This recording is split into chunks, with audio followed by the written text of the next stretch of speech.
Hello and welcome to my studio. I'm Lesley Robinson of Knit Graffiti Designs, and today I'm going to go over Clue 2 or Section 2 of my truly outrageous shawl pattern. So I'm going to walk you through kind of bringing in color C, and we're going to use it in a very interesting way.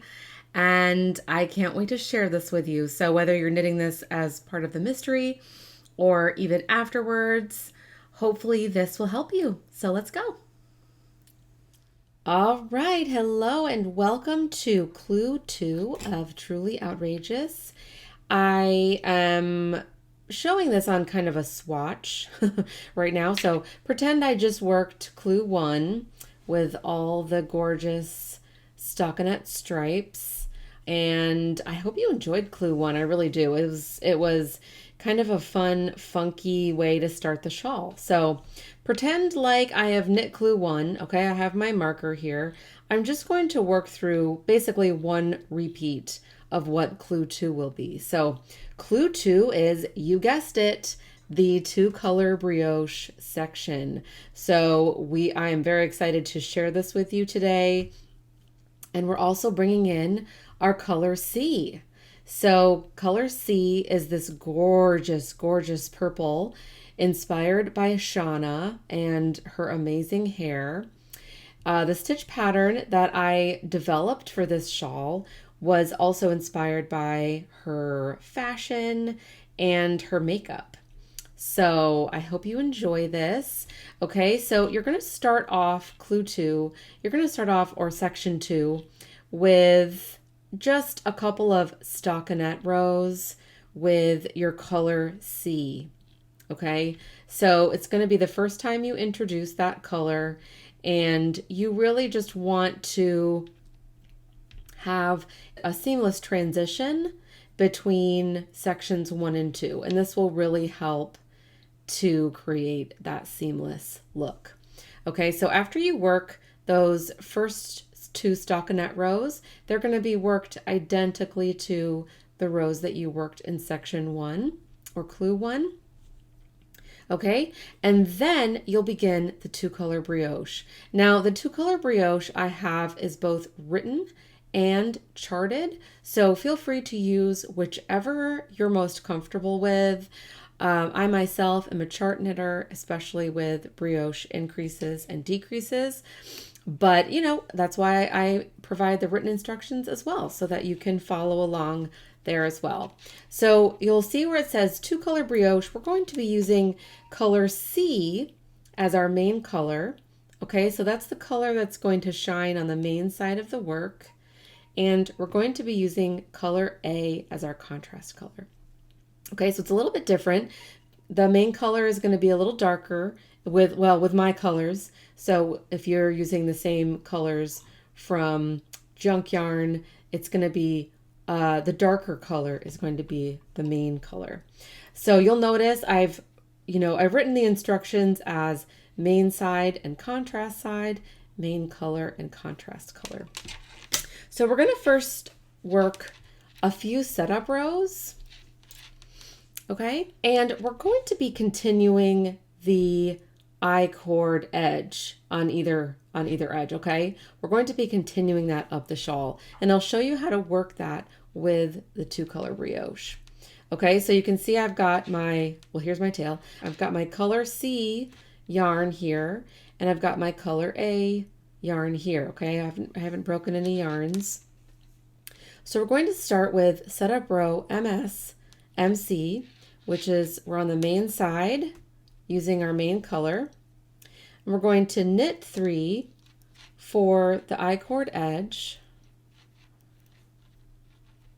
If you need to, you can kind of give your yarns a tug.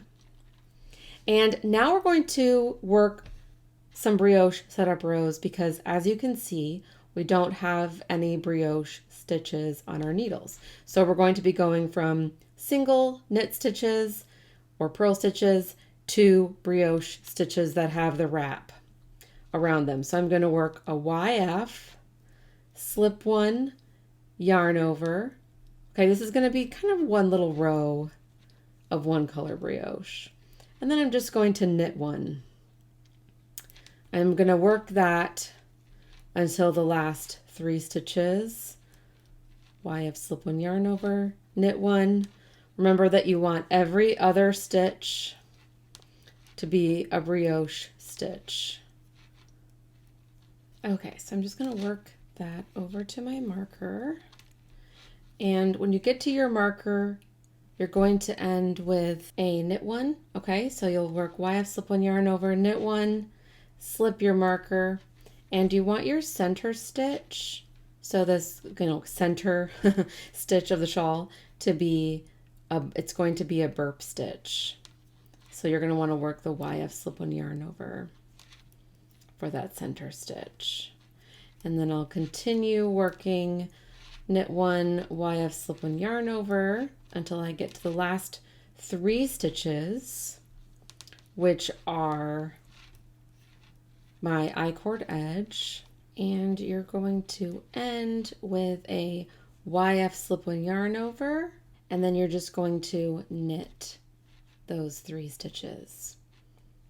Okay, so unlike the I-cord edge with the stockinette, you are always going to be working that I-cord with your main color. Okay, so, but we'll be slipping it with our contrast color. So you begin with knit 3 and then you end with knit 3. Now we're going to drop our main color yarn and we're going to slide our work to the other end of our needle, okay?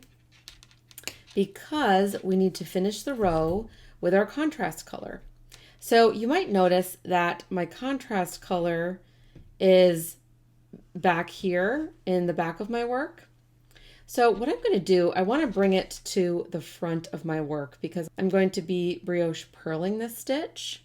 So because we're working setup row MSCC, we're going to be slipping these first 3 stitches, but we want our working yarn to be in the front. So I'm going to slip these 3 stitches purlwise, and I'm going to take my working yarn from back here and I'm going to bring it between the needles to the front. So now my working yarn is ready for the next stitch. I'm going to work burp one. So now we're getting into the 2-color brioche. Slip one YOF,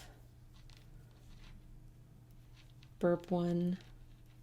We're going to repeat that to the last 3 stitches. So now you can see it's 2-color brioche because I have the slip stitch is in my main color and the yarn over wrapping the stitch is in my contrast color. So I'm going to repeat that to the last 3 stitches, and I'm just going to slip my marker when I come to it.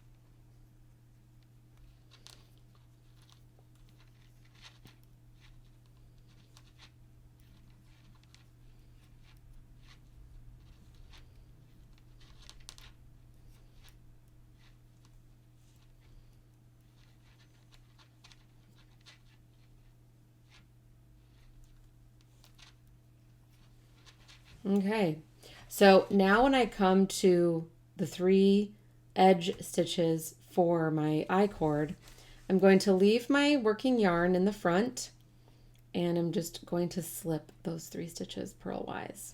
Okay, so now both of my yarns are at the same edge and I'm ready to turn. So I have one more setup row to work on the contrast side, and then we'll be ready to start with the fun increases and decreases. So I'm going to begin with my main color again. Okay, you always want to begin your row with your main color and then you'll finish with your contrast color. So I'm working setup row CSMC. Okay, we're on the contrast side beginning with our main color. And for our I-cord edge, we're just going to purl those 3 stitches. This will help the I-cord continue up the edge. And now we're going to work slip 1 YOF, burp 1, because we're working with our main color and we want the brioche stitches to look like brioche knit stitches on the main side. So we're going to brioche purl them on the contrast side, or burp. And so we'll just repeat that all the way across the row, slipping our marker as it encountered.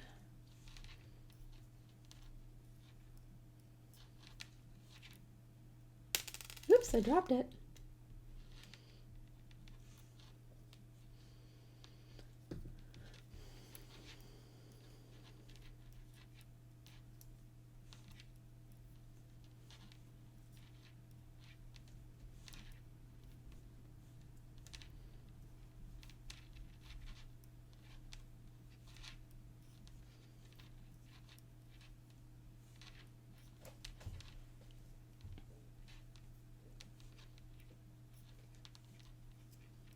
Okay, now I'm going to come to my final slip 1 YOF, and then I'm going to purl the last 3 stitches.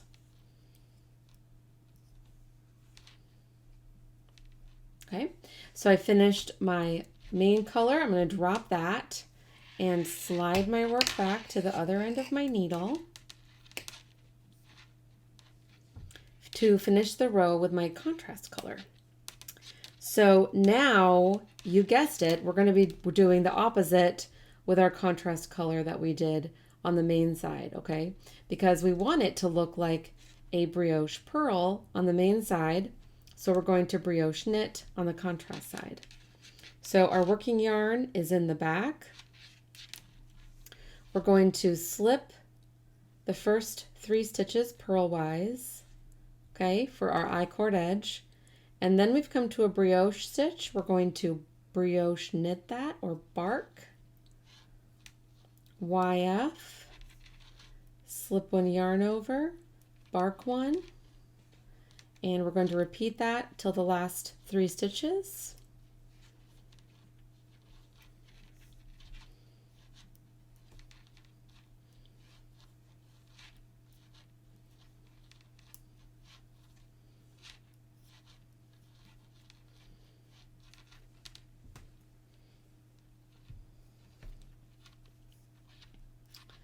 Slipping our marker.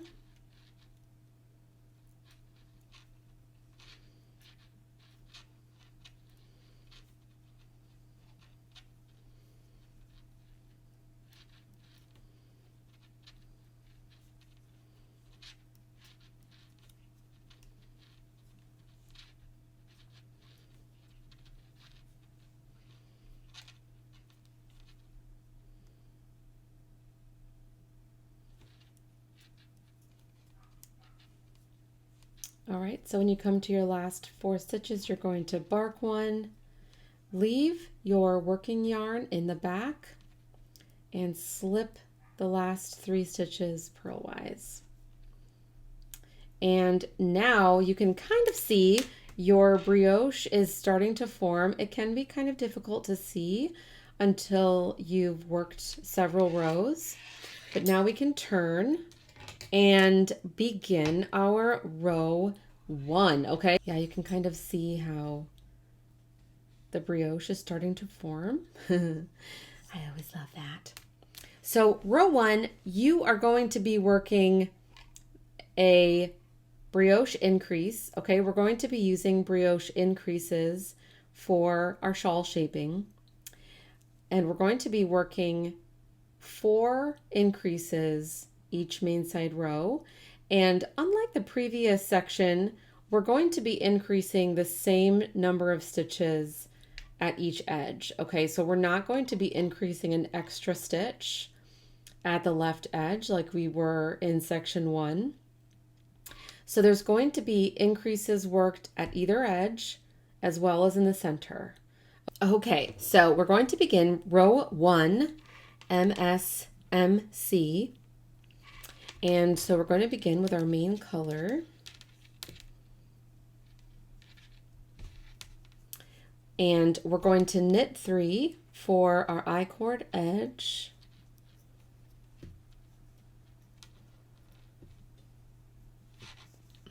Work a YF slip-one yarn over. Okay, and into this brioche stitch, we're going to work a bark yarn over bark, or as I like to call it, a bark-ya-bark. So we're going to go into the stitch as if to bark. Leave the stitch on your left-hand needle, yarn over to create a new stitch, bark 1 again. So all into the same stitch. Give that yarn a tug. It really helps keep your edges tidy. Bark, yarn over bark. Okay, it's worked very similarly to a knit yarn over knit, if you're familiar with that. So that increase right there that we just worked, that is for our shawl shaping. So that is going to increase the stitch count. Okay, and so for me, obviously, I have very few stitches on my needles. You'll have significantly more stitches. So if you'll notice whatever is within the parentheses and is bolded in the written instructions, and what's between the hot pink brackets on the chart, that is going to be your stitch pattern repeat on the right side and the left side of the charts. Okay, so I'm only going to work it one time across. So, but hopefully this gives you an idea. So if you want to place stitch markers for your pattern repeats, you can, but just be aware that they may shift with the shawl shaping. Okay, so I've worked my bark yarn over bark for the shawl shaping. So on this row, after you work your bark yarn over bark, basically what's going to happen is the right side and the left side of the shawl are going to be a mirror image of each other. Okay, so in this first row, we're going to learn all of the brioche increases and decreases that you will need to use for the entire section 2. Okay, so after this row, I'll show you how to work it with your main color. I'll show you how to work it again with your contrast color, and then you'll have all the tools you need to finish the section. Okay, so after we work the bark yarn over bark, we're going to work a right slanting decrease called the BRRSL decrease.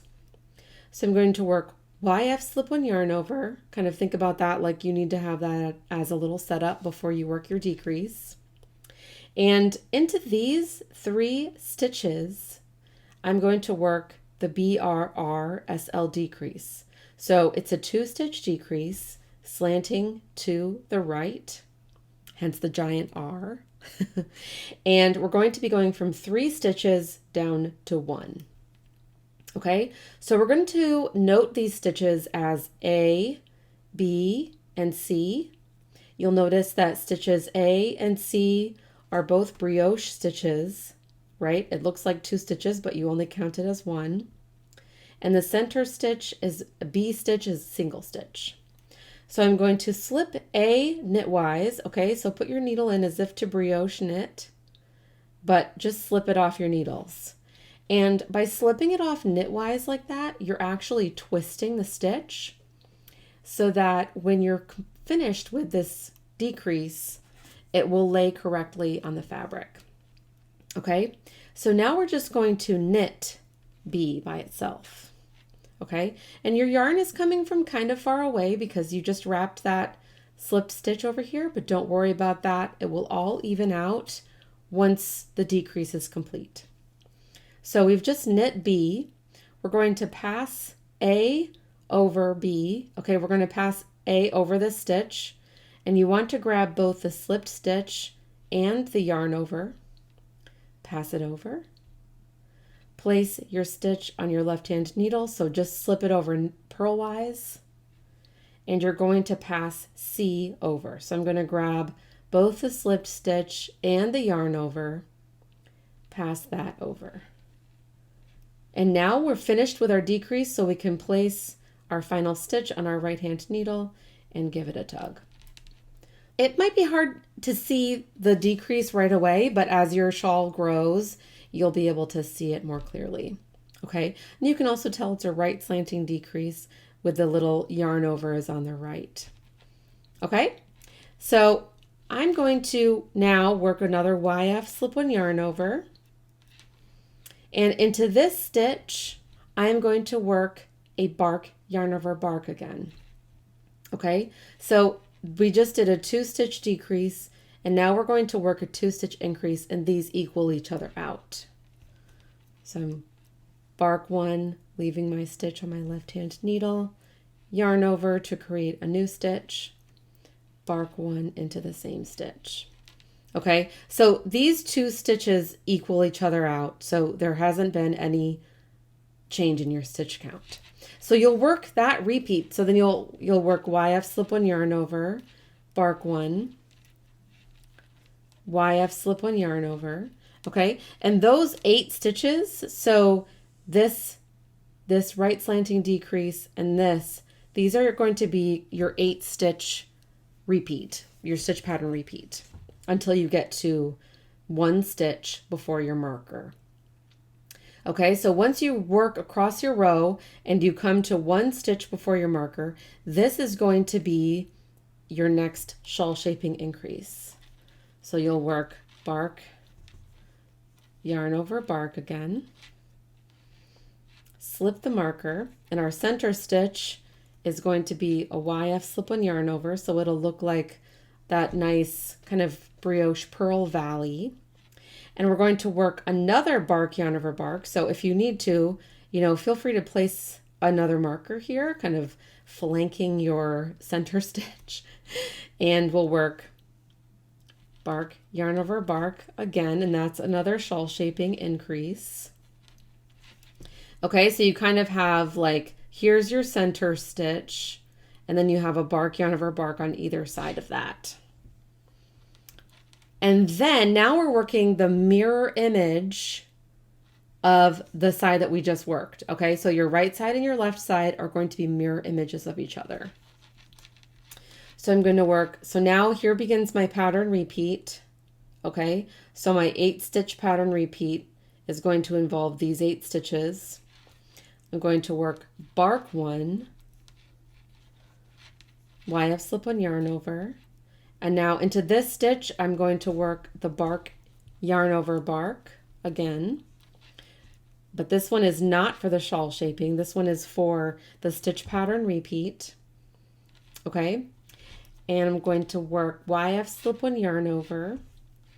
Now into these 3 stitches I'm going to work the BRL SL decrease, which is a left slanting decrease. You're going to be going from 3 stitches down to 1, so it's another 2-stitch decrease that will equal out this increase that we just added. Okay, so we're going to call the stitches again the same as we did the right slanting decrease, A, B, and C.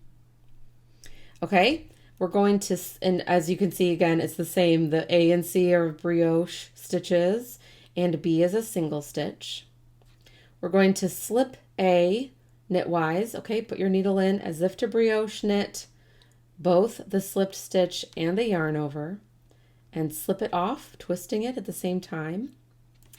And now we're going to, we're going to brioche knit B and C together. So kind of think about it like your needle is going through 3 strands of yarn, okay? So I'm going to put my needle in as if to knit both C and B together, bark those 2 stitches together, pass A over, so grab the slip stitch and the yarn over, and pass it over. So you can see that's kind of the most straightforward decrease. It has the fewest number of steps. So yeah, but you can tell that it's the left slanting decrease, the yarn over is on the left.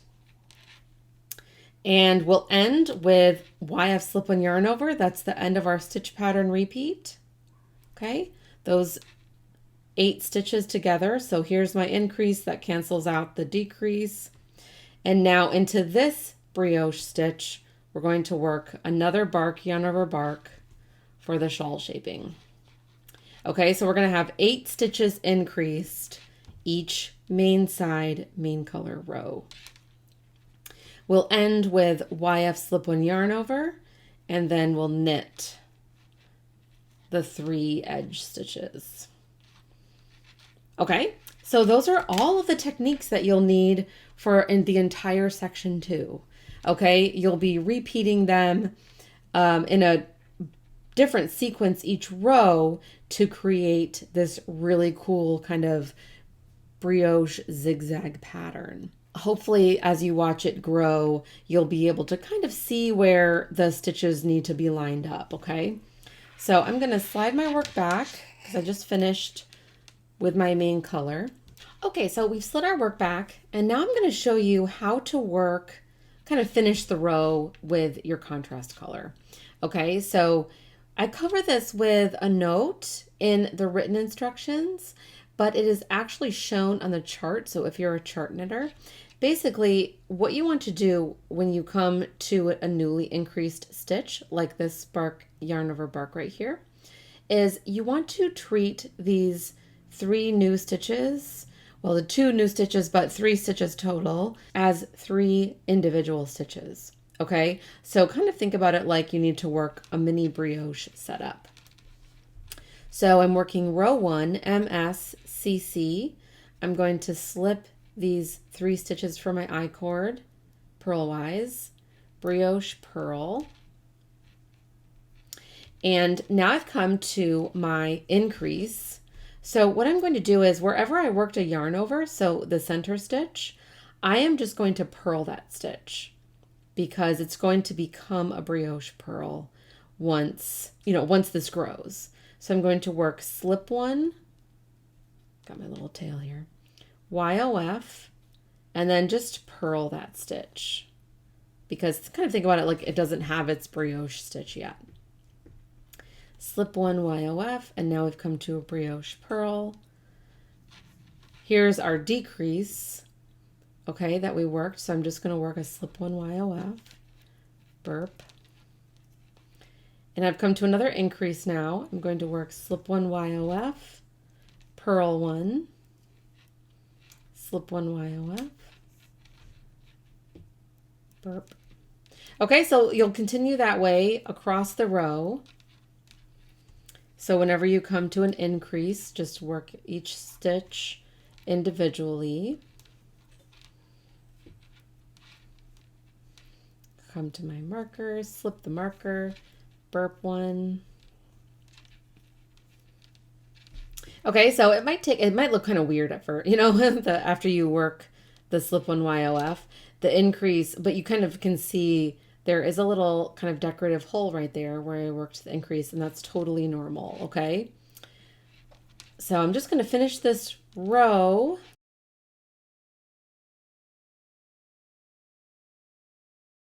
And then whenever you work a contrast side row, they'll all be worked exactly like the setup row on the setup rows on the contrast side. Okay, you'll always kind of have like the even brioche, kind of think about it like a brain break. You don't have any brioche increases or decreases.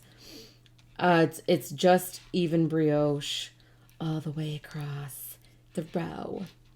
So I'm going to end my row with a burp 1, leave my working yarn in the front, and just slip those last 3 stitches purlwise. Okay, so now you can kind of see the really dark contrast. You can see how the pink, and when I turn it over to the contrast side, the pink does pop a lot more. But I really wanted the purple to shine in this section. So maybe you have a higher contrast with your colors, or maybe you're working with exactly the same colors as mine. So when you go to the next row with the brioche increases and the decreases, so row 3, you'll work another shawl shaping increase, okay, at each edge and in the center. But you'll really want your brioche decreases to line up, okay? So you'll have an increase here, and then you're going to work the next right slanting decrease into these 3 stitches. So you want to keep that kind of decrease line going up the shawl. So as you're increasing here, it makes your decrease kind of follow along there with the increase. Okay, so you'll work a zig and then you'll come back with a zag and then a zig. Okay, so you'll want to repeat. If you're working with a chart, just make sure that you look at the notes for following along with the chart, because you are going to work rows 1 through 16 one time, and then you're going to work through rows 1 through 8 again. Okay, so just make sure that you look at that, because you're going to have a zig, zag, zig, because you want it to look like, it's kind of like that 80s, 80s and 90s zigzags. So yes, hopefully that helps you with section 2 or clue 2 of Truly Outrageous. And please feel free to email me anytime with questions that you might have with the brioche stitches. And thank you so much for watching. I will see you next time with the next clue. Bye.